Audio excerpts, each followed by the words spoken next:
आज मैं आपको इस वीडियो में रत्नासागर सामान्य ज्ञान की कुछ बातें बताऊंगा जो कि आपके किसी भी कॉम्पिटिटिव एग्जाम्स के लिए बहुत ही फ़ायदेमंद होंगे।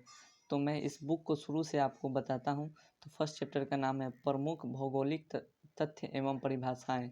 तो चलिए हम भौगोलिक पार्ट को मतलब ज्योग्राफी को शुरू करते हैं। लाइन बाय लाइन आपको समझा देते हैं। फर्स्ट लाइन है, भूगोल अंग्रेजी भाषा के ज्योग्राफी शब्द का हिंदी रूपांतरण है। मतलब बोल रहा है कि ज्योग्राफी का मतलब भूगोल होता है, सभी को पता है। बोल रहा है कि ज्योग्राफी दो यूनानी शब्दों से मिलकर बना है। जियो मतलब पृथ्वी एंड ग्राफी मतलब होता है वर्णन, अर्थात पृथ्वी का वर्णन। तो इसको फुल डिटेल में बताया हुआ है, फुल डिफिनेशन बताया हुआ है।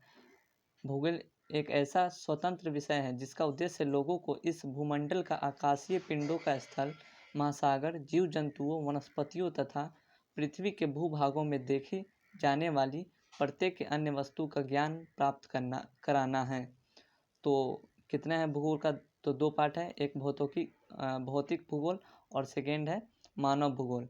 भौतिक भूगोल का इंग्लिश होता है फिजिकल ज्योग्राफी एंड मानव भूगोल का ह्यूमन ज्योग्राफी। तो अब डिवाइड किया हुआ है भूगोल को दो भाग में किया हुआ है। फर्स्ट है भौतिक भूगोल मतलब कि फिजिकल ज्योग्राफी एंड मानव भूगोल मतलब ह्यूमन भूगोल। और जो फिजिकल फिजिकल ज्योग्राफी है उसको पांच भाग में डिवाइड किया हुआ है। पहला भू आकृति, दूसरा जलवायु, तीसरा जल, चौथा मृदा, पांचवा है वनस्पति। भू आकृति मतलब कि कैसा कैसा पृथ्वी मतलब उसका खंड कहाँ पर ऊंचा है नीचा है, ये सब पहाड़ उहाड़ के बारे में बोला गया है। और सेकेंड है जलवायु मतलब क्लाइमेट, जल मतलब वाटर या समुद्री जो भी हो समुद्री बॉडीज, मृदा मतलब सॉइल, वनस्पति मतलब वेजिटेशन प्लांट, ये सब के बारे में। और उसको भी भू आकृति मतलब कि वो जो अलग अलग होता है जैसे प्लेन्स हुआ, माउंटेन्स हुआ या प्लेट्यू हुआ, उसके हिसाब से इसको जलस्थ में बांटे हुआ है, हिमनदीय में बांटे हुआ है और तटीय में। जबकि मानव भूगोल को दो भाग में बांटे हुआ है, आर्थिक सांस्कृतिक तथा सामाजिक सांस्कृतिक। और आर्थिक है पहला और दूसरा सांस्कृतिक है, तीसरा सामाजिक है। तो आर्थिक को कृषि में भाग डिवाइड किया हुआ है, यातायात में और औद्योगिक में। मतलब फर्स्ट हो गया आपका कृषि से रिलेटेड मतलब फार्मिंग, सेकेंड हो गया यातायात मतलब ट्रांसपोर्ट, थर्ड हो गया औद्योगिक मतलब कि बिजनेस हो गया उसमें।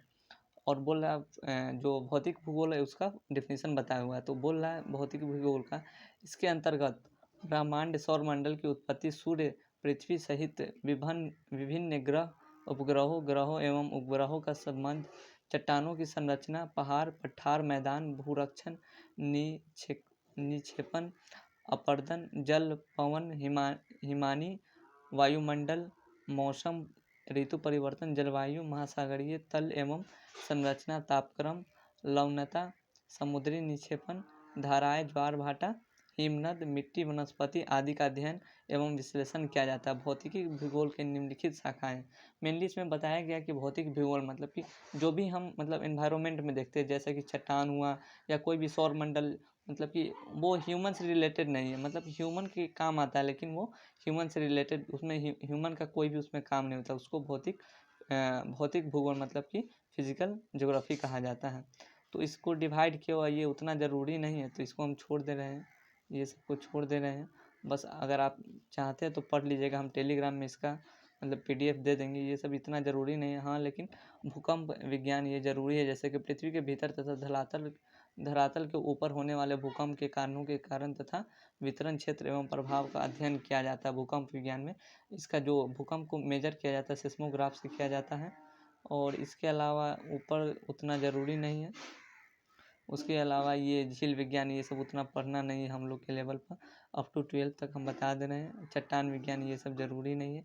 उसके बाद सेकेंड है मानव भूगोल। तो मानव भूगोल में बोला जा रहा है भूगोल का वह अंग है जिसके अंतर्गत पार्थिव तथा प्राकृतिक परिस्थितियों एवं मानव के कार्यकलापों के पारस्परिक संबंध का अध्ययन करते हैं। भौगोलिक परिस्थितियों का प्रभाव मानव जाति और समाज पर अत्यधिक पड़ता है, इसी को मानव भूगोल कहते हैं। मानव भूगोल की निम्नलिखित शाखाएं हैं। तो मैं बता दूं कि इसका निम्नलिखित मतलब शाखाएं दिया हुआ मतलब इसका डिवीज़न किया हुआ, तो ये सब उतना ज़रूरी नहीं है। ये सब आर्थिक भूगोल ये सब उतना ज़रूरी नहीं है, लेकिन इसके बाद का जो पार्ट दिया हुआ है चिकित्सक भूगोल ये सब ज़रूरी नहीं है, निर्वाचन भूगोल ये सब बहुत हायर लेवल का हो जाता है। उसके बाद बोला ब्रह्मांड मतलब कॉस्मोस। तो बोल रहा है कि ब्रह्मांड वह अनंत आकाश है जिसमें तारामंडल, ग्रह, उपग्रह एवं अन्य आकाशीय पिंड स्थित है, अर्थात पृथ्वी, वायु, आकाश और जिस वातावरण में मानव जीवन है वही ब्रह्मांड है। मतलब कि जहाँ भी हम देख रहे हैं, जो भी कुछ हमारे आसपास दिख रहा है वो ब्रह्मांड है। जैसे कि कोई भी मतलब कि ग्रह है, प्लैनेट्स है, मतलब कि चांद, ये सब जितना तारा है ये सभी ब्रह्मांड में, हम लोग भी ब्रह्मांड में ही रह रहे हैं। तो अब बोला कि ब्रह्मांड के दो प्रकार, एक वायुमंडल तथा दूसरा अंतरिक्ष। तो अब बोला है कि वायुमंडल मतलब उसका इंग्लिश होता है एटमॉस्फेयर। तो बोला है गैस, जलवाष्प तथा धूलकण के आवरण जो पृथ्वी के चारों ओर सैकड़ों किलोमीटर तक बाहरी भाग को ढके हैं उन्हें वायुमंडल कहते हैं। इसमें nitrogen, oxygen, carbon dioxide, helium, argon गैसें, वाष्प, जलवाष्प और धूलकण आदि प्रमुख है। जैसे कि हमको सभी को पता होगा कि वायुमंडल का 5 डिवीजन होता है। पहला ट्रोपोस्फियर, दूसरा स्ट्रेटोस्फियर, तीसरा ट्रोपोस्टेटो mesosphere, thermosphere and exosphere. ट्रोपोस्टेटोस्फियर, mesosphere, thermosphere and exosphere. Stratosphere plus mesosphere को लोनोस्फियर भी कहा जाता है, जहाँ से जो रेडियो का मतलब कि रेडिएशन निकलता है वहीं से टकरा करके नीचे आ जाता है। तो वायुमंडल, तो अब वायुमंडल में सभी को पता है कि गैस होता है। तो गैस होता है तो कौन कितना होता है, तो 78% हो जाता है आपका नाइट्रोजन, 78% नाइट्रोजन हो जाता है, लगभग 21% ऑक्सीजन हो जाता है, 0.003% CO2 हो जाता है, एंड बाकी है जो हीलियम या आप आर्गन कह सकते हैं या अदर मतलब डस्ट पार्टिकल्स होता है। उसके बाद बोल रहा है कि अंतरिक्ष। तो अंतरिक्ष मतलब सभी को पता होगा कि स्पेस होता है।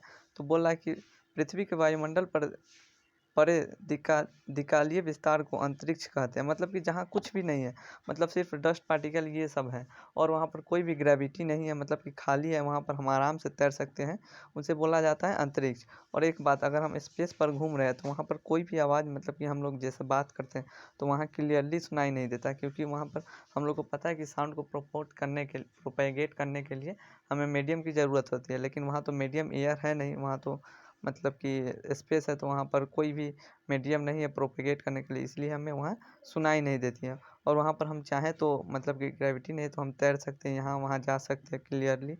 बोला जा रहा है कि अर्थात ब्रह्मांड का वह भाग जो पृथ्वी के वायुमंडल की सीमा के बाहर है उसे अंतरिक्ष कहते हैं। सिंपल सी बात है, हम जहाँ रहते हैं इसके ऊपर 10-12 किलोमीटर चले जाए, तो सॉरी 10-12 मतलब 100-150 किलोमीटर चले जाए तो वहाँ से अंतरिक्ष शुरू हो जाता है। यहीं पर मतलब अंतरिक्ष में ही सभी लोग जाते हैं। जैसे कि फर्स्ट इंडियन गए हुए थे राकेश शर्मा, और जो फर्स्ट मतलब वोमेन इंडियन थी वो कल्पना चावला थी। तो यही बोला गया, और इसके अलावा बोला गया पृथ्वी के अलावा अन्य सभी ग्रह, मतलब कि चंद्रमा, तारामंडल एवं आकाशीय पिंड अंतरिक्ष में ही स्थित है। अब बोला गया हम सभी को पता है जो चांद ये सब है सभी अंतरिक्ष में पता है। तो मैं उम्मीद करता हूँ कि आप सभी को ये वीडियो पसंद आया होगा। अगर आपको ये वीडियो अच्छा लगे तो आप इसे फ्रेंड्स के साथ ज़रूर शेयर करें, जो आपके दोस्त हैं उसे या फैमिली फ्रेंड्स के साथ ज़रूर शेयर करें। और और हमारे चैनल को ऐसे ही वीडियो के लिए सब्सक्राइब कर लें। अगर वीडियो अच्छा लगा होगा तो लाइक करें, और कमेंट सेक्शन में ज़रूर बताएं कि हाँ आपके लिए कोई मतलब स्पेशल डिमांड हो कि हाँ इस चीज़ का मैं वीडियो बनाऊँ, तो आप ज़रूर कमेंट सेक्शन में बनाएं। Thank you.